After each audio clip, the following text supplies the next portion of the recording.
Assalamualaikum warahmatullahi wabarakatuh. Berjumpa kembali dengan saya, Kang Restu. Apa kabar semuanya? Semoga kalian selalu sehat, baik, dan tentunya dimudahkan segala urusannya oleh Tuhan Yang Maha Esa. Amin. Seperti biasa, Kang Restu akan menceritakan sebuah kisah yang menarik dan juga kisah horor misteri. Tapi sebelum masuk ke ceritanya, bagi kalian yang belum subscribe, klik tombol subscribe-nya. Klik lonceng notifikasinya serta like video ini agar kalian tidak ketinggalan cerita-cerita menarik dari channel ini. Oke, langsung saja tanpa berlama-lama lagi. Ini dia ceritanya. Purwanto, pemuda asal desa Sukomulyo itu, dulunya bekerja di sebuah perusahaan swasta dengan penghasilan yang lumayan besar. Namun karena saat itu musim pandemi yang mengakibatkan banyak perusahaan mengurangi jumlah karyawannya dengan alasan tak adanya pemasukan atau permintaan konsumen, sehingga produksi pun terancam macet. Maka Purwanto termasuk salah satu dari sekian juta karyawan yang terkena imbas. Dia pun harus menganggur. Setelah berbulan-bulan tak ada pekerjaan, otomatis kondisi rumah tangganya pun kurang harmonis. Seorang istri mungkin masih bisa memaklumi seandainya suaminya menganggur dalam 1 atau 2 minggu. Tapi kalau sudah sampai berbulan-bulan, sudah bisa dipastikan perang dingin dalam keluarga pun akan terjadi. Sikap istri yang biasanya manja kini telah berubah menjadi egois. Kata-katanya pun menjadi ketus. Tak ada lagi sendau guro, tak ada lagi sapaan lembut untuknya. Setiap kali bicara, ujung-ujungnya pasti menyinggung masalah uang dan hutang. Purwanto yang merasa harga dirinya sudah disepelekan, kini tak betah berada di rumahnya. Dia bukan tak ingin memanjakan anak dan istrinya, tapi apa daya, dia harus menerima konsekuensi dari keadaan yang memaksa jiwanya itu menjadi labil. Hari-harinya ia habiskan untuk merenungi nasibnya, mencari jalan keluar agar tak terlalu terpuruk.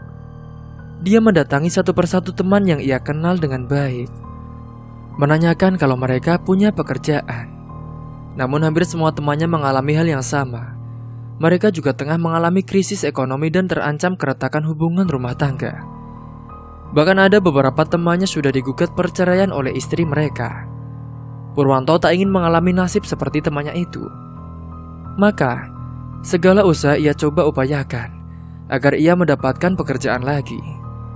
Namun kondisi negara memang memaksa rakyatnya untuk ikut berprihatin. Dia juga sudah meminta tolong pada saudara-saudaranya untuk meminjam uang hanya untuk makan. Purwanto ingin mencoba keberuntungannya dengan berdagang.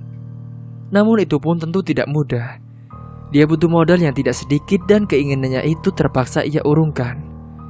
Sampailah Purwanto di sebuah terminal yang cukup ramai hari itu. Dia membayangkan andai bisa bergabung dengan mereka yang bekerja sebagai kernet baik bus atau angkot. Namun dia sama sekali tidak mempunyai teman atau kenalan. Maka berhari-hari dia ini hanya bolak-balik ke terminal hanya sekedar nongkrong membuang kejenuhan bila di rumah. Dalam hatinya berharap kalau ada yang mengajaknya untuk bekerja. Tapi sampai berhari-hari tak seorang pun menyapanya. Dan pandangan matanya itu tertuju pada seorang yang tengah mencuci mobil bus. Sepertinya dia itu sangat kesulitan, harus turun naik membersihkan bagian atap bus itu. Purwanto pun mencoba mendekati orang itu.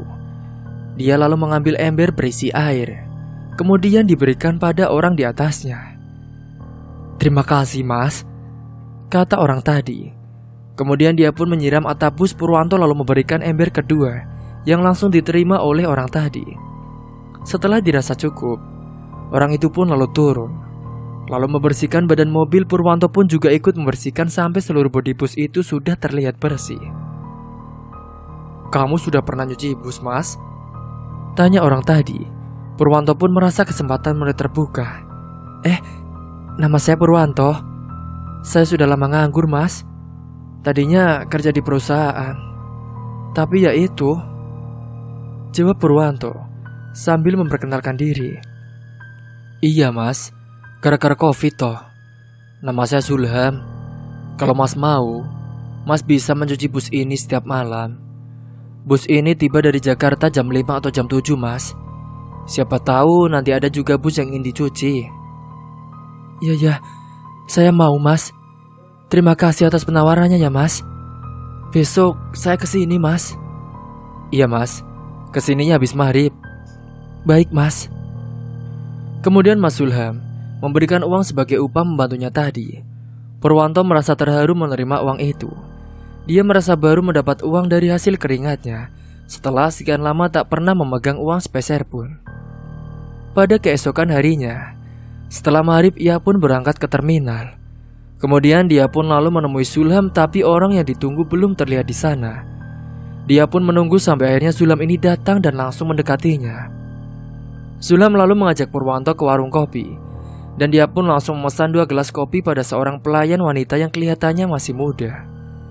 Nah, untuk sementara ini kita kerjasama dulu sampai kamu benar-benar lancar mencucinya. Atau kita tetap kerja bareng supaya lebih cepat dan juga tidak terlalu capek. Misal saya di atap, kamu bisa di bagian bodi. Sulham pun memberi pengarahan. Saya ikutin Mas Sulham aja. Apa yang menurut Mas baik, ya baik pula untuk saya, Mas. Begitulah balas Purwanto. Bus pertama datang sekitar jam 7. Sulham pun bertanya pada sopir, apakah mau langsung dicuci. Sopir pun saat itu mengiyakan, maka mereka pun langsung mencucinya. Sulham ternyata sangat puas dengan hasil kerja Purwanto. Selain cepat juga telaten dalam setiap detailnya. Purwanto sudah bertekad untuk bekerja sampai pagi. Ia berharap semakin banyak mobil yang dicuci maka akan semakin banyak juga dia mendapatkan uang. Dia ingin melihat istrinya itu tersenyum kembali. Juga dia ingat anaknya yang kini sudah duduk di bangku SMB. Dan yang kecil yang tengah lucu-lucunya, Purwanto ini ingat kalau si kecil ini meminta mobil-mobilan. Maka keesok harinya, sepulang dari terminal dia pun langsung ke toko mainan, membeli sebuah mobil-mobilan bertenaga baterai. Dan benar saja apa yang sempat ia bayangkan, istrinya pun tersenyum sambil menerima uang dari suaminya. Purwanto juga teringat saat masih berpacaran dulu. Aisyah adalah gadis yang manja. Apalagi dia melihat Purwanto termasuk anak orang yang berkecukupan. Tapi Purwanto tak ingin memanjakan kekasihnya dengan materi. Ia ingin mendidiknya untuk mandiri.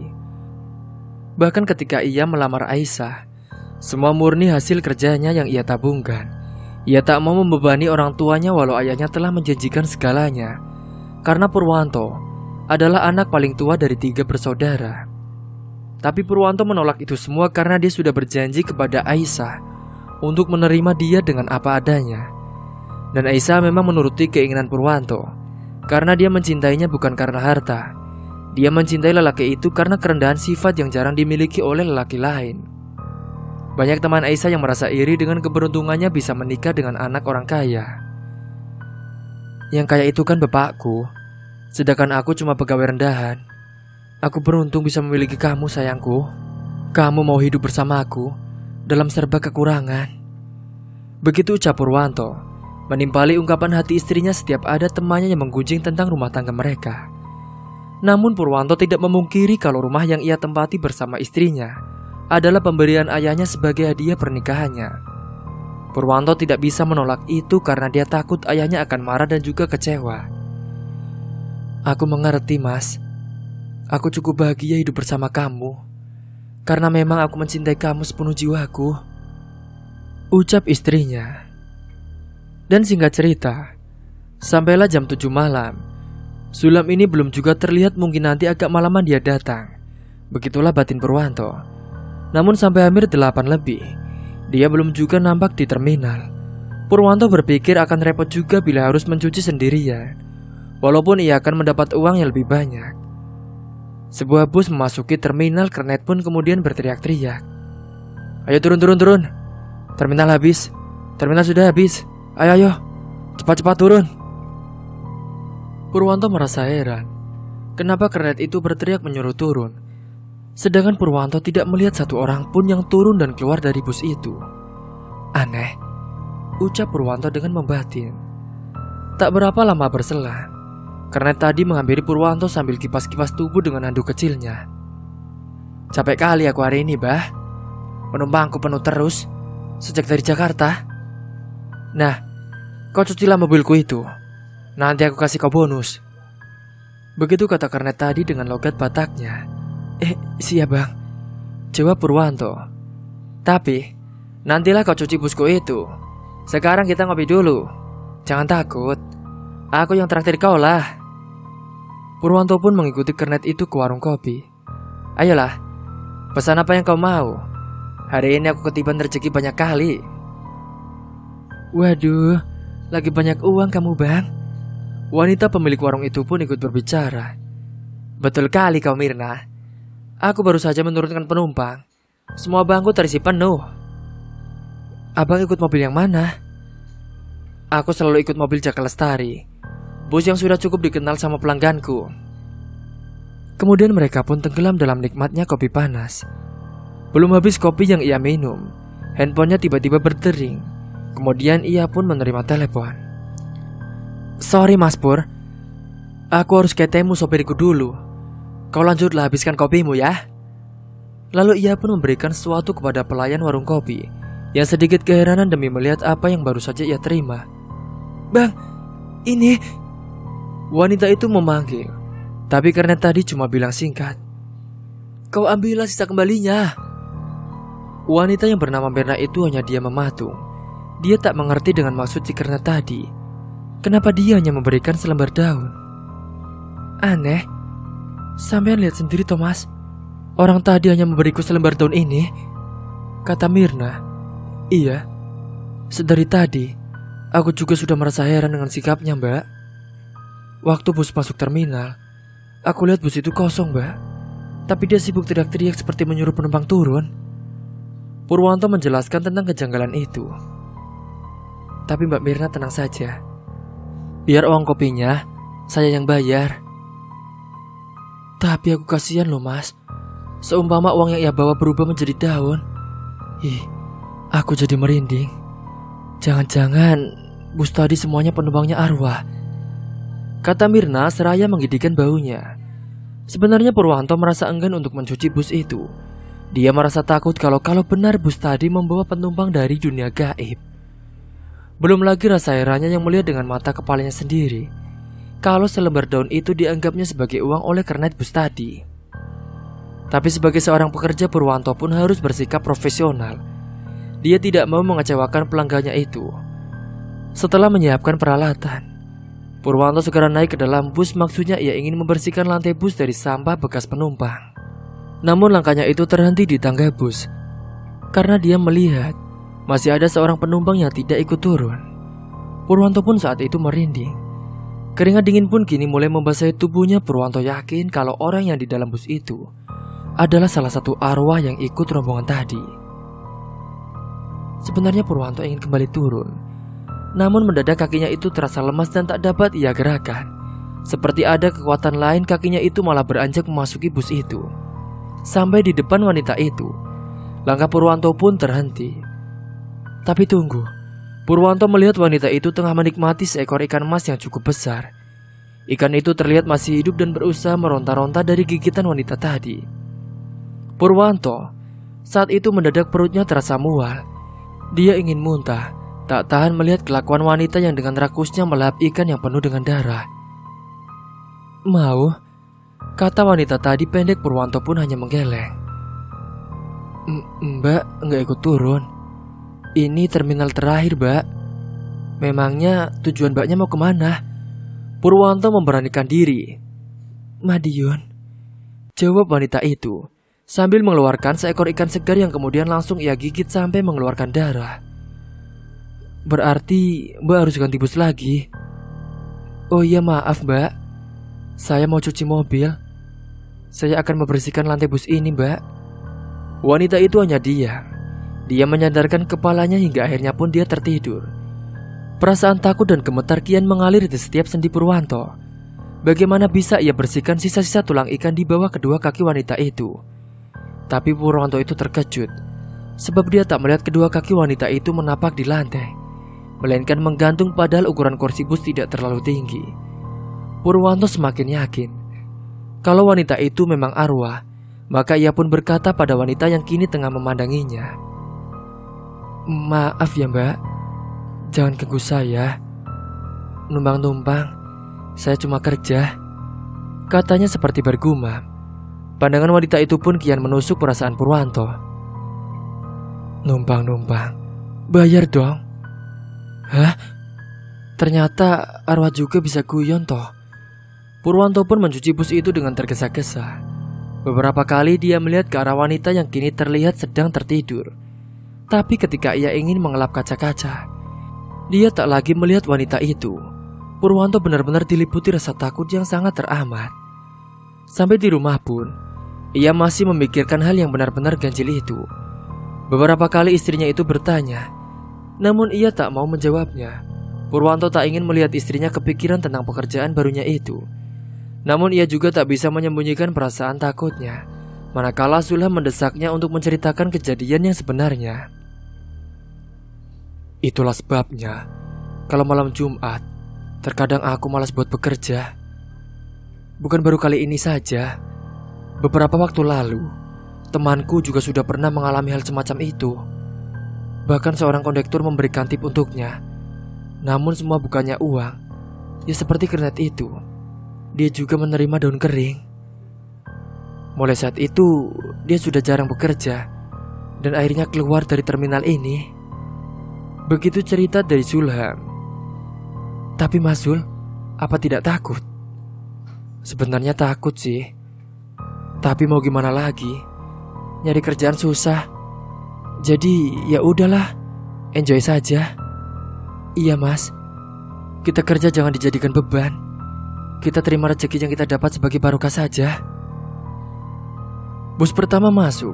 Mereka berdua langsung mencuci bersama, begitupun seterusnya. Sampailah tiba jam 12. Mereka pun lalu beristirahat di warung Mbak Mirna. Mereka memesan kopi. Mbak Mirna pun kemudian bercerita tentang si kernet Batak itu. Sampai hari ini dia belum kesini loh. Masa sih dia kasih aku daun? Dikiranya aku udah gedagangan kali ya. Jangan-jangan dia sakit kali Mbak, kena arwah-arwah itunya. Mungkin juga ya. Obrolan mereka terhenti saat melihat kernet orang Batak itu datang. Baru kali ini aku dapat penumpang, isinya jin semua. Aku benar-benar rugi bah. Memang abang ini dapat penumpang dari mana? Tanya Mbak Mirna. Nah itulah yang aku tak mengerti. Setiap kali lewat di depan TPU, selalu saja busku berhenti dan 1 atau 2 penumpang itu naik. Apa abang tidak curiga? Kalau itu kan pemakaman. Terus mereka datang dari mana? Nah itulah yang aku bingung. Tak seorang pun dari kami yang punya firasat buruk. Sampai di perjalanan pun masih begitu. Malah di jalan tol kami juga dihentikan oleh beberapa orang. Mestinya kami sadar, sebab semua penumpang memakai pakaian yang berwarna sama, yaitu putih. Dan yang paling buat aku heran, bus tak pernah mengisi bahan bakar, seperti yang selalu kami lakukan setiap perjalanan. Kernet orang Batak tadi menghentikan ceritanya. Kemudian dia menyeruput kopi hangatnya. Selesai minum kopi, Purwanto dan Zulham merebahkan tubuhnya di bangku tempat tunggu penumpang. Belum lagi Purwanto pun tertidur. Dia merasa saku celananya seperti ada yang merogohnya. Purwanto tidak langsung bangun. Ia membiarkan tangan jahil itu semakin dalam masuk ke saku celananya. Orang yang ingin berbuat jahat itu mungkin menyangka kalau korbannya itu telah tertidur lelap. Maka ia pun semakin berani dan leluasa bergerak. Purwanto sudah merasakan kalau dompetnya itu mulai bergerak naik. Saat itulah tangan Purwanto dengan sigap mencekel lengan sang pencopet. Terkejut ketika mengetahui korbannya kini mencekal lengannya, copet itu pun segera menarik lengannya dengan keras. Namun Purwanto tidak melepaskan cengkeramannya itu. Malah kini dia menarik lengan si copet hingga wajahnya itu mencium kursi kayu. Copet itu pun langsung mengadu kesakitan. Purwanto bangkit kemudian membangunkan Zulham yang sudah tertidur. Copet Mas Zul, copet! Serunya. Zulham pun terbangun. Dia mengawasi sejenak copet tadi. Mungkin Zulham berpikir barangkali dia mengenal copet itu. Zulham memang agak kasar wataknya. Dia pun langsung melayangkan tinjunya ke wajah si pencopet. Jangan Mas, biarkan dia pergi. Tahu dompetku masih ada. Ya karena kamu masih melek Pur. Coba saja kalau kamu sudah tidur, habislah dompetmu berpindah tangan. Balas Zulham menahan emosinya. Mendengar ada keributan, maka beberapa orang yang memang belum tidur pun segera mendatangi mereka. Dan setelah tahu duduk persoalannya, Mereka pun akhirnya tersulut emosi. Mereka mengajar copet naas itu hingga babak belur. Sia-sia Purwanto melerai mereka. Akhirnya dia hanya bisa mengelus dada saat si copet itu digelandang pihak keamanan terminal. Sejak kejadian itu, kini Purwanto menjadi bahan cerita layaknya seorang superhero. Kemana dia melangkah, pasti selalu ada yang menyapanya. Kedatangan Purwanto kini banyak yang menunggu. Mereka berusaha ingin mengenal pribadinya, seperti juga malam ini. Kebetulan Purwanto ini merasa kurang enak badan, dan dia pun memutuskan untuk tidak pergi ke terminal. Piye to Pur, kalau kamu orang mangkat, aku cuma sendirian. Ayolah berangkat, biar nanti aku saja yang mencuci. Kamu cuma nemenin aku saja. Maaf mas, aku raiso. Barangkali besok malam aku siap lagi mas. Akhirnya saat itu Sulham pun bekerja dengan sendirian. Setelah mencuci mobil pertama, dia beristirahat sambil menunggu kedatangan bus berikutnya. Lambat-lambat dia mendengar suara seorang wanita yang minta tolong. Sulham pun hanya memasang telinganya agar dapat menangkap asal suara tadi. Aduh, tolong aku. Suara itu semakin mendekat. Akhirnya dia merasa yakin kalau orangan wanita minta tolong itu berasal dari dalam bus yang terparkir di sebelah belakang tempat ia duduk. Untuk beberapa saat Sulham pun hanya terdiam. Ia berpikir mana mungkin ada wanita di dalam bus. Tapi bisa saja mungkin istri sopir ataupun kernet yang ikut bus itu. Berkali-kali suara itu pun terdengar dan sempat menyayat hatinya. Maka ia memutuskan untuk melihat ke dalam bus. Sampai dia di dalam, ia pun terperangah. Dia melihat seorang wanita muda tengah terbaring di bangku paling belakang. Wanita itu mengerang. Tangannya menggapai-gapai meminta pertolongan. Wanita tadi terbaring dengan posisi bagian kedua pahanya itu mengangkang. Sulham melihat dengan jelas bahwa wanita tadi kini sudah mulai basah oleh cairan. Sulham juga tak tahu apa yang harus ia lakukan. Kedua paha wanita itu kini telah berlumuran darah. Aduh, sakit. Tolong aku, pintanya saat melihat Sulham. Sulham pun saat itu mendekati wanita yang langsung mencekal lengannya. Namun dia merasa aneh, sebab tangan wanita itu terasa sangat dingin. Berkali-kali wanita itu mengerang dan berteriak histeris. Sampai akhirnya Sulham mendengar suara tangisan bayi. Kepala wanita itu pun sudah terkulai. Sulham tak tahu harus berbuat apa. Dia merasa takut sebab peristiwa ini sepertinya tak wajar. Karena di luar akal sehat, seorang wanita ada di dalam bus, kemudian dia melahirkan.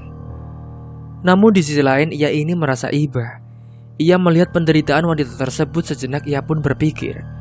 Lalu ia segera mendatangi Mirna yang saat itu tengah melayani beberapa orang yang pesan kopi.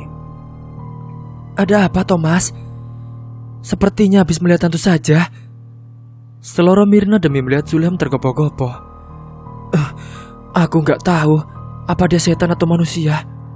Tapi kasihan loh mbak, wanita itu melahirkan sendirian tanpa ada yang menolong, jelas Sulham. Dan hampir bersamaan mereka pun berseru. Wanita melahirkan? Iya mbak, makanya aku kesini. Barangkali mbak bisa menolongnya. Di mana? Di mana? Itu di bus yang maju mundur. Ya wes, aku kesana.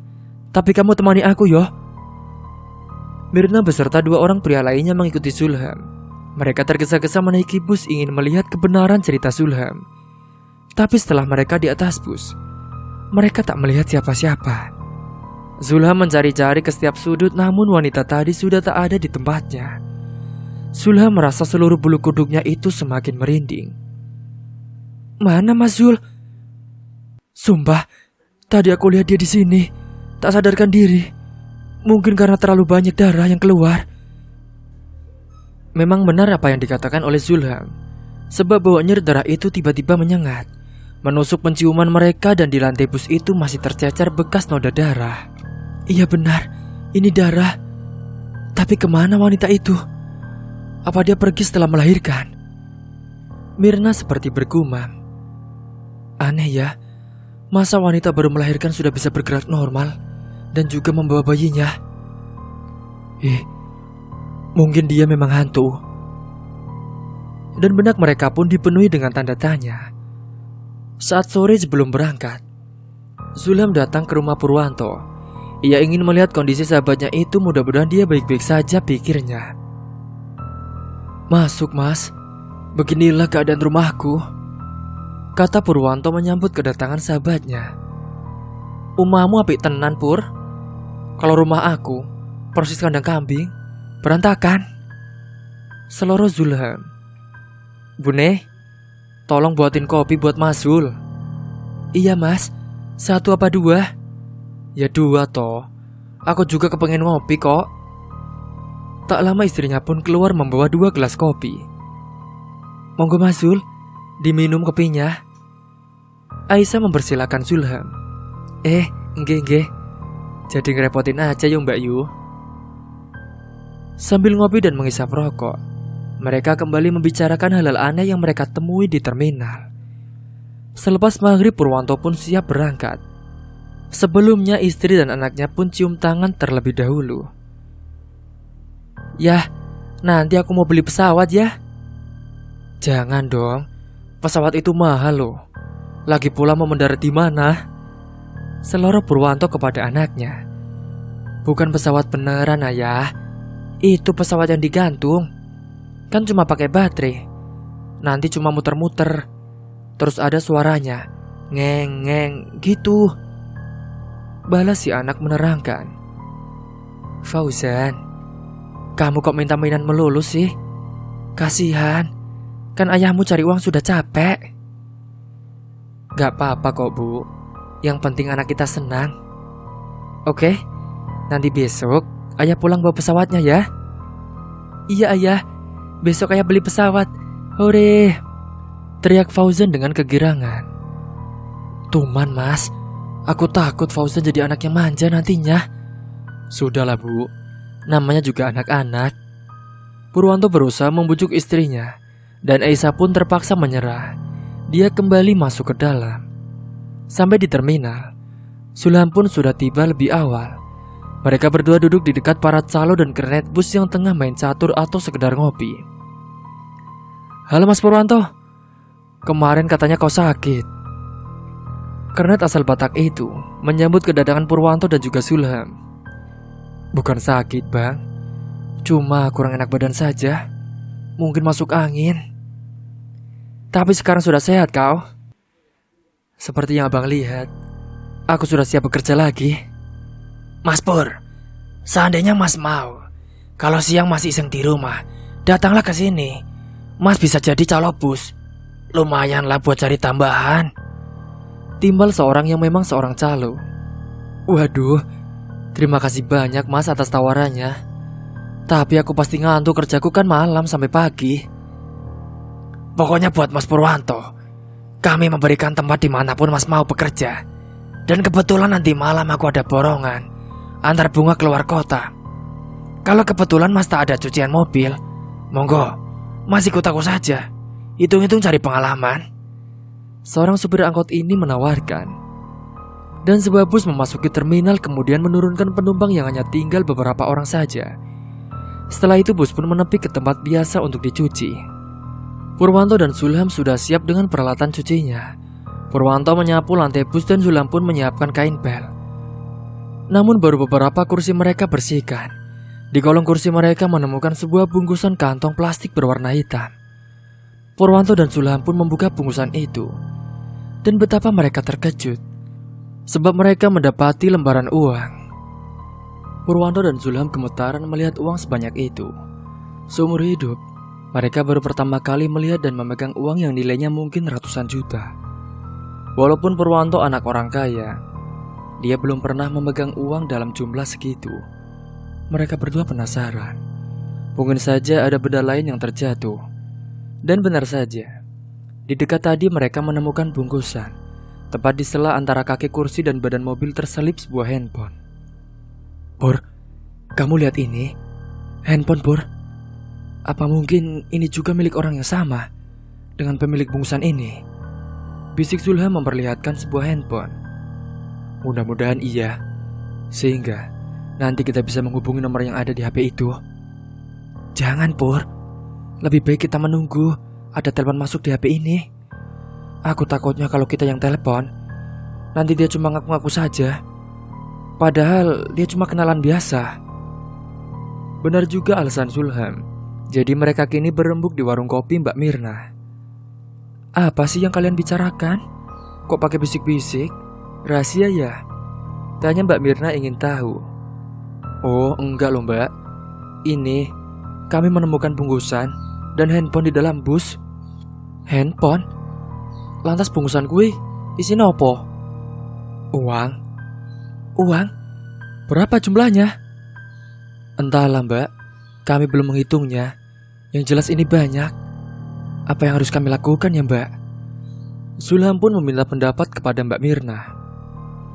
Begini saja, kita panggil sopir, berikut kernet dan kondekturnya, juga keamanan terminal ini.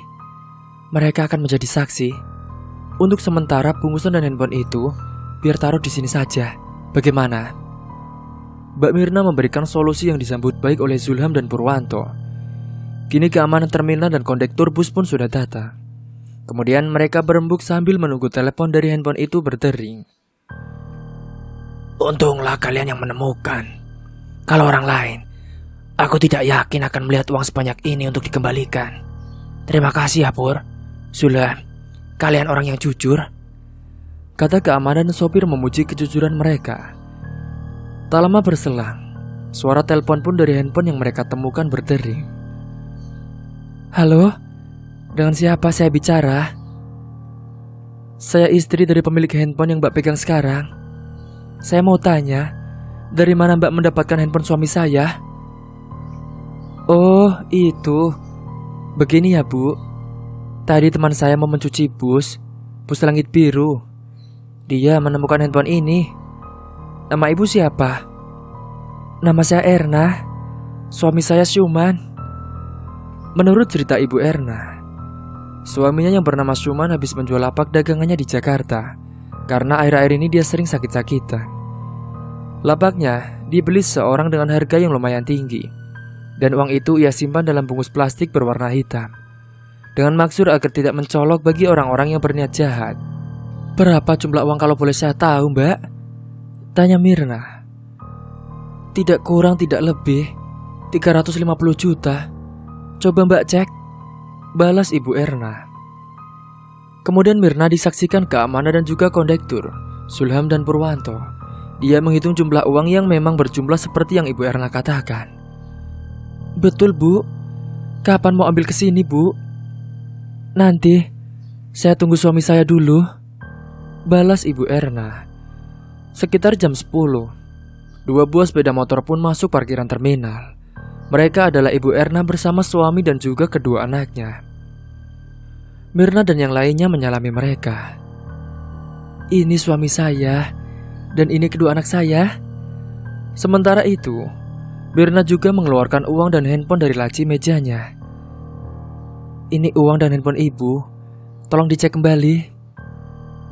Mirna pun segera menyerahkan bungkusan uang dan handphone, yang kemudian dihitung jumlahnya oleh Ibu Erna. Masih utuh Pak. Untunglah yang menemukan ini orang-orang baik. Coba kalau orang jahat, habislah kita Pak.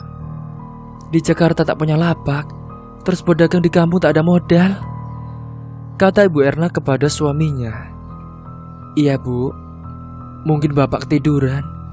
Bapaknya ingat tas gendong saja, tanpa memeriksa yang lain. Pak Syuman pun lalu membisikkan di telinga istrinya. Nah Mbak, sebagai tanda terima kasih kami ingin memberikan sedikit uang untuk rokok dan kopi. Mohon diterimalah. Ibu Erna pun memberikan uang kepada Mirna. Maaf Bu, yang menemukan itu adalah mereka berdua. Maka yang berhak menerima ini adalah mereka Bu, kata Mirna. Kemudian dia pun memberikan uang itu kepada Purwanto dan juga Zulham. Mereka berdua saling berpandangan seakan meminta pendapat masing-masing. Terimalah Zul, Pur. Mereka ikhlas memberi uang itu kepada kalian karena atas kejujuran kalian. Tapi itu sudah kewajiban kami untuk membantu orang lain. Begini saja, kami tak mau menerima uang yang sudah kami berikan dengan ikhlas. Jadi tolong hargai kami. Sebab Ada pepatah mengatakan, meminta tidak diberi itu wajar, tapi memberi tidak diterima itu menyakitkan. Jadi terimalah. Dan sekali lagi, kami mengucapkan terima kasih. Itulah kata terakhir dari Bu Erna sebelum kembali. Setelah kepergian Ibu Erna dan keluarganya, maka Purwanto dan Zulham berembuk mereka berniat membagikan uang jumlahnya yang lumayan banyak. Purwanto dan Zulham mengambil masing-masing 1 juta saja. Selebihnya mereka pun serahkan kepada Mirna, yang juga dibagikan pada keamanan dan juga kondektur bus tadi. Dan tepat jam 12 malam, Purwanto diajak untuk mengantar kiriman bunga ke kota. Maka ini juga pengalaman pertama Purwanto menjadi kernet di angkot. Pemandangan malam di kota Pemalang terlihat sepi. Beda dengan kota-kota besar seperti Jakarta, Medan, atau Bandung misalnya. Kota-kota besar yang selalu ramai hingga malam hari. Hingga nyaris tak pernah sepi, maka pantas bila kota itu berjuluk kota yang tak pernah tidur. Pagi itu, Purwanto membawa uang cukup banyak. Aisyah istrinya pun nampak senang. Purwanto lalu mengajak mereka untuk ke mall untuk memberi pakaian baru.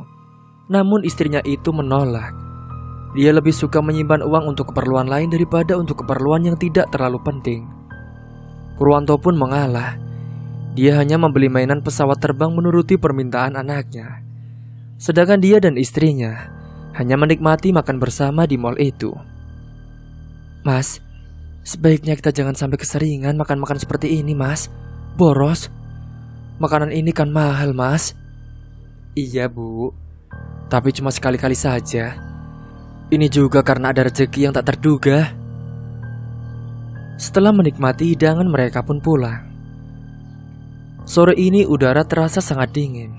Purwanto merasa malas untuk pergi bekerja. Dia hanya duduk di teras rumahnya sambil menikmati segelas kopi. Mendung menutupi langit sebelah barat, pertanda hujan akan segera turun. Istrinya pun, dia menyarankan untuk tidak berangkat bekerja. Dia khawatir terjadi sesuatu seperti hari-hari yang lalu. Aisyah ini masih kepikiran cerita suaminya tentang bus yang menurunkan penumpang, padahal tak ada penumpang seorang pun. Dia juga ingat cerita suaminya tentang wanita yang memakan ikan mentah, juga tentang cerita Zulham yang melihat wanita melahirkan di dalam bus namun menghilang begitu saja. Aku takut kalau Mas nanti kenapa-napa. Apalagi malam Jumat, Mas, kata Aisyah dengan khawatir. Sudahlah, kita tidak usah mengkhawatirkan malam ini dan itu. Semua malam itu sama saja. Yang penting kita ambil hikmahnya saja, jawab Purwanto meyakinkan istrinya. Maka dengan berpikiran positif, Purwanto pun lalu berangkat bekerja. Begitu langkah kakinya menginjak terminal, hujan pun turun dengan derasnya. Purwanto berlari kecil menuju tempat biasa dia dan Zulham mangkal. Mas Pur, di sini saja duduknya. Nanti aku buatin kopi, seru Mirna dari warungnya. Purwanto pun hanya mengangguk. Ayolah sini, enggak baik sendirian. Akhirnya Purwanto pun mendekat, kemudian Mirna membuatkan kopi untuknya. Hujan turun semakin deras diselingi suara guntur yang menggelegar, membuat suasana semakin dingin dan mencekam. Dalam hati Purwanto berkata, mana mungkin ada bus yang mau dicuci dalam keadaan hujan selebat ini. Berkali-kali dia mengawasi pintu masuk, namun tak ada satu bus pun yang terlihat masuk ke terminal. Berkali-kali pula ia mengarahkan pandangan matanya, berharap kalau Zulham ini secepat mungkin tiba di situ. Namun yang ditunggunya belum juga terlihat batang hidungnya, atau mungkin Zulham tidak datang malam ini. Sampai hujan agak reda, Zulham pun ternyata belum juga datang. Purwanto tenggelam dalam lamunannya sambil menghirup kopi. Terkadang terlintas dalam pikirannya untuk mencari pekerjaan lain yang tidak perlu keluar malam, bekerja normal dan layaknya seorang karyawan. Pergi pagi dan pulang pada sore hari, lembur malam mungkin hanya sesekali saja. Tapi mencari pekerjaan bukanlah hal yang mudah. Masih banyak perusahaan yang terancam gulung tikar karena belum bayar permintaan dari konsumen di luar negeri. Kalaupun ada, mungkin hanya 1 atau 2 perusahaan besar yang masih mampu bertahan dari krisis moneter ini. Bus pertama pun masuk. Setelah menurunkan penumpang bus, kemudian dia merapat ke tempat pencucian. Purwanto pun segera menyiapkan peralatan cucinya. Sendirian, Mas? Kemana Mas Zulham? Tanya kernet seraya menepuk pundak Purwanto. Entahlah mas, mungkin dia nggak berangkat karena hujan. Biarlah aku bekerja sendirian malam ini, sahut Purwanto. Kemudian dia pun mulai membuka pintu bus untuk membersihkan lantainya. Sebelum mencuci, seperti biasa Purwanto pun memohon doa keselamatan agar diberikan kelancaran dan juga keselamatan dalam bekerjanya. Mulut Purwanto pun selalu mengucapkan sholawat untuk mengurangi beban bekerja sendirian. Setelah menyapu dan mengepel lantai, Purwanto membersihkan atap mobil baru pada kaca depan dan juga badan mobil. Terakhir baru bagian roda. Setelah semua dirasa sudah bersih, Purwanto kembali ke warung Mirna untuk minta dibuatkan kopi. Wah, malam ini sendirian saja ya mas? Iya mbak, mungkin karena hujan, Mas Zul nggak datang, balas Purwanto kepada Mbak Mirna. Purwanto itu merasa tubuhnya menggigil. Dia pun saat itu segera memakai jaketnya. Lalu dia ingin melepas lelah sebentar. Baru saja dia berniat untuk rebahan, sebuah bus masuk dan menurunkan penumpang yang tersisa beberapa orang. Setelah itu bus pun merapat ke tepi dekat trotoar. Tapi bukan di tempat pencucian itu, berarti bus tidak perlu untuk dicuci. Purwanto pun lalu melanjutkan niatnya untuk tiduran. Namun belum sempat matanya itu terpejam, Purwanto mendengar suara seorang wanita tengah ngedumel sendirian. Purwanto lalu membuka matanya. Dia melihat seorang wanita muda tengah bersusah payah naik ke atas tangga untuk membersihkan atap bus. Baru kali ini Purwanto melihat seorang wanita mencuci bus. Siapa wanita itu? Apakah dia juga memang seorang pencuci, sama seperti dia dan Zulham? Tanya hatinya. Sebab selama ini dia belum pernah melihat wanita itu. Bahkan Zulham pun belum pernah bercerita tentang wanita tadi. Purwanto ingin menolongnya, tapi ia tak mau disangka mengambil alih pekerjaan wanita itu. Maka dia hanya berpura-pura tidur. Namun perhatiannya tertuju pada setiap gerak wanita yang kini sudah berada di atap bus. Wanita itu masih cukup muda. Purwanto dapat melihat jelas wajahnya yang terlihat di bawah siraman bias lampu terminal. Namun ada yang janggal pada pakaian yang dipakainya. Wanita itu mengenakan pakaian layaknya baju panjang hingga batas mata kakinya. Warnanya yang putih sudah nampak lusuh dan juga memudar, serta banyak noda tanah kotor dan sudah banyak yang terkoyak. Dan yang lebih membuat mata Purwanto tak berkedip, demi melihat baju wanita tadi banyak noda merah seperti darah yang memenuhi bagian bokong hingga pahanya. Kini wanita itu pun sudah turun dari atap bus. Tangannya seperti meremas-remas pinggangnya seakan menahan rasa sakit. Purwanto benar-benar tak tega melihatnya. Ia pun berniat menolongnya. Ia pun bangun dari kursi tempat ia tiduran. Namun sebelum dia melangkah ke sana, suara Mirna memanggilnya. Purwanto pun mendekat. Ini loh mas, aku bawa wedang jahe buatan ibu untuk mengusir hawa dingin. Monggo mas Pur, diminum, kata Mirna sembari menyerahkan gelas berisi wedang jahe. Matur suwun mbak, terima kasih. Apa mbak pernah lihat wanita mencuci bus sebelum ini mbak? Belum. Aku belum pernah melihat seorang wanita mencuci bus. Di mana dia Pur? Purwanto pun menunjuk ke arah di mana wanita tadi mencuci bus. Namun Purwanto tak lagi melihat wanita itu. Purwanto berusaha mencari-cari, tapi dia tidak melihat lagi. Penasaran Purwanto pun mendekati bus yang baru saja dicuci wanita tadi. Tapi benar-benar aneh. Sosok wanita itu benar-benar telah raib entah kemana. Berkali-kali Purwanto mengelilingi bus tadi. Sungguh hal yang di luar akal, sebab tak ada sedikit pun bekas air ataupun alat pembersih. Purwanto mulai berpikir kalau sosok wanita yang ia lihat mungkin sosok arwah seperti yang sering temui di terminal ini. Setelahnya ia pun kembali ke warung. Ia menyatakan kalau sosok wanita tadi sudah tak ada. Apa mungkin dia juga arwah seperti yang pernah aku lihatnya ya mbak? Tanya Purwanto. Mungkin juga iya, sebab memang sudah sering terjadi hal seperti itu. Dulu sewaktu ibuku masih sering di sini, ibu juga sering menemukan keganjilan. Menurut ibu, terminal ini dulunya adalah tempat pemakaman umum yang besar.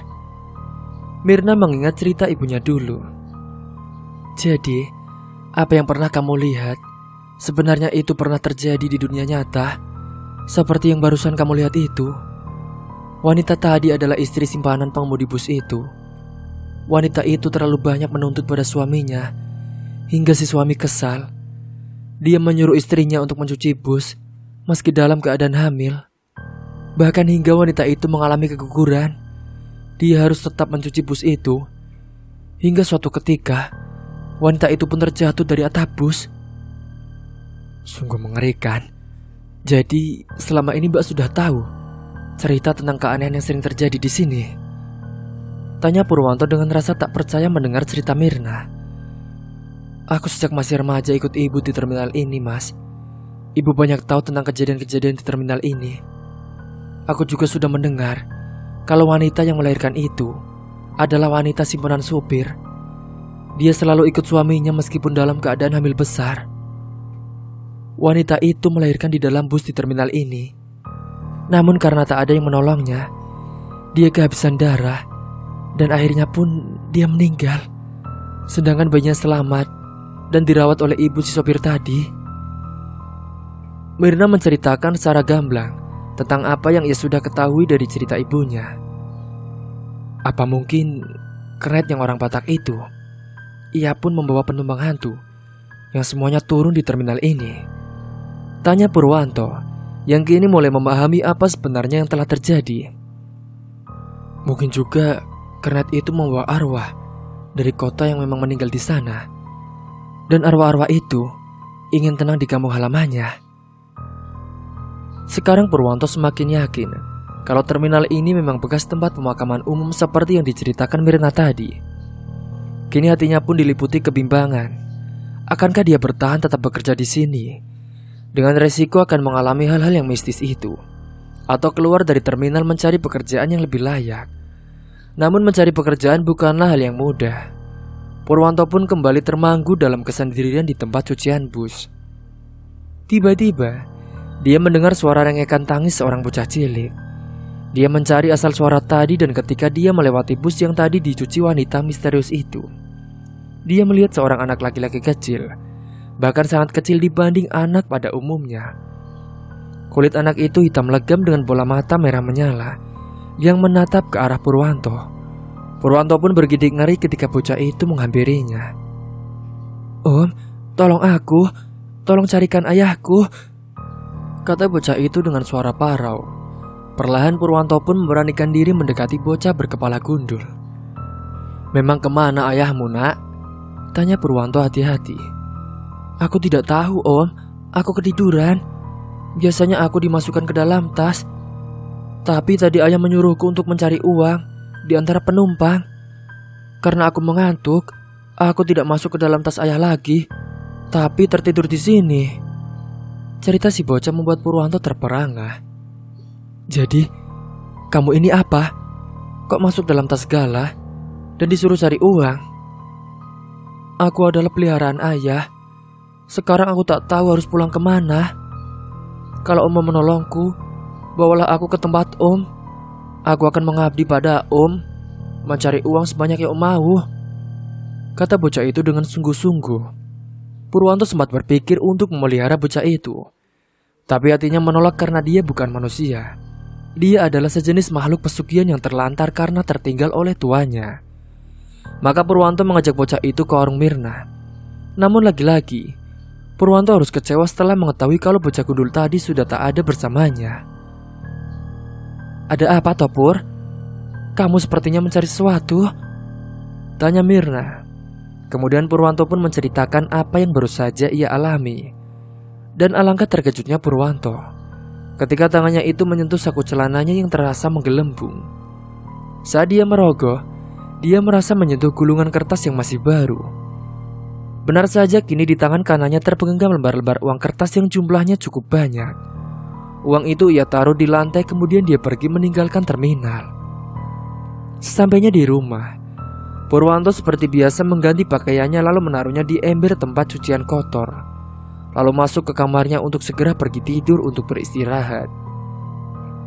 Dan tanpa sepengetahuannya, ada sebuah benda kecil seperti liontin berbentuk lonceng yang jatuh dari saku celananya. Benda kecil itu pun menarik perhatian anak Purwanto yang bernama Dimas.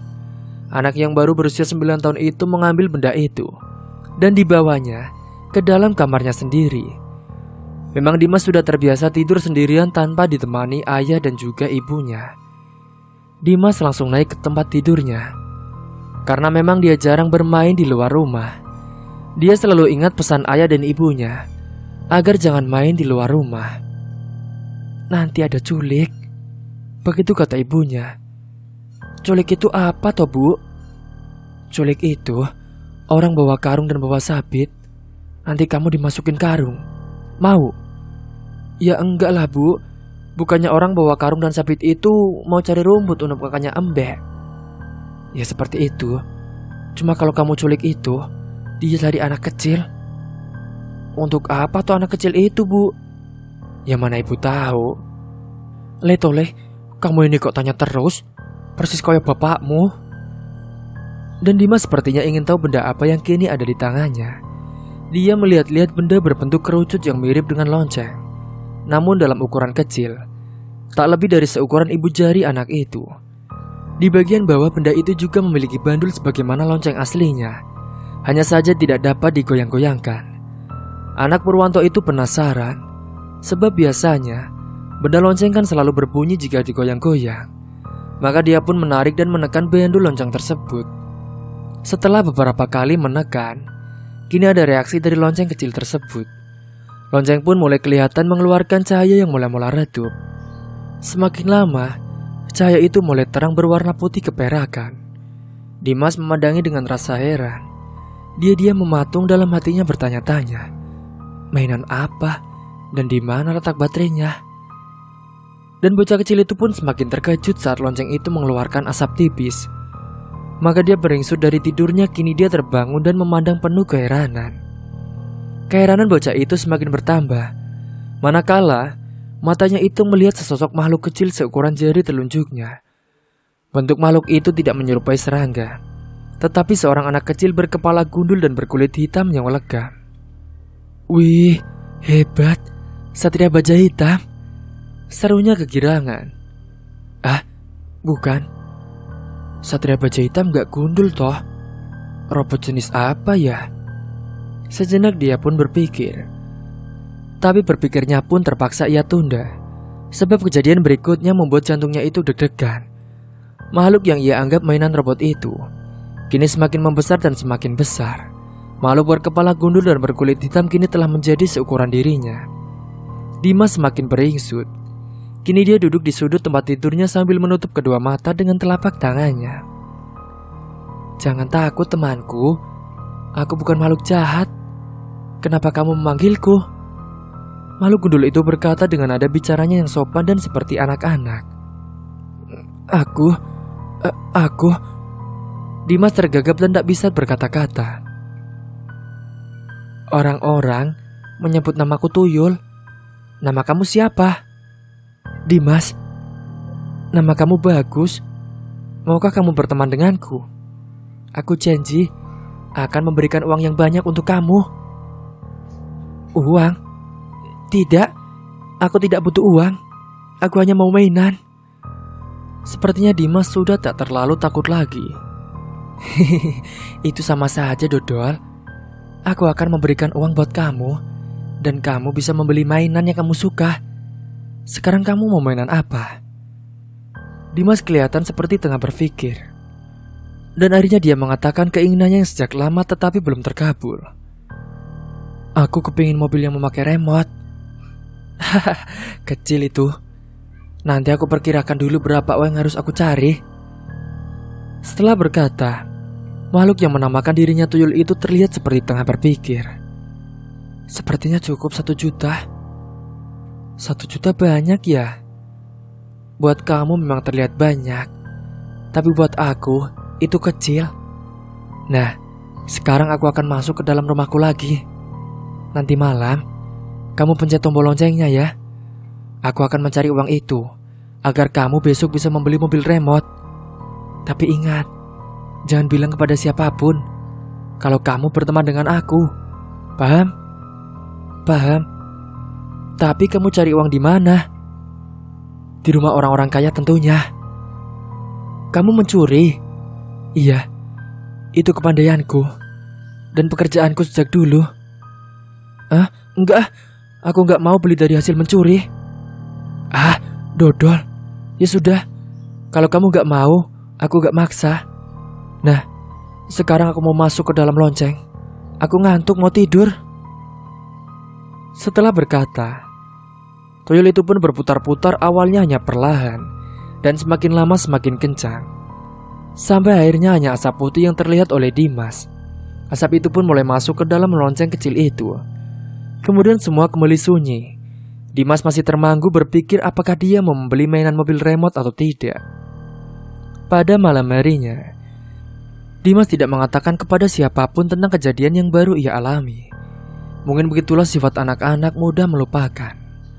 Setelah menonton acara TV kesayangan dia pun langsung masuk ke kamarnya. Dan perhatiannya baru tertuju pada lonceng kecil berwarna kuning. Dia juga baru ingat kalau dia punya teman yang keluar dari dalam lonceng itu. Maka dia pun mencoba memencet tombol yang ada pada lonceng itu. Meski Dimas sudah pernah tahu apa yang bakal terjadi, namun dia masih deg-degan juga saat lonceng itu mulai membiaskan cahayanya. Dan lebih deg-degan lagi saat makhluk kecil itu keluar dari dalam lonceng.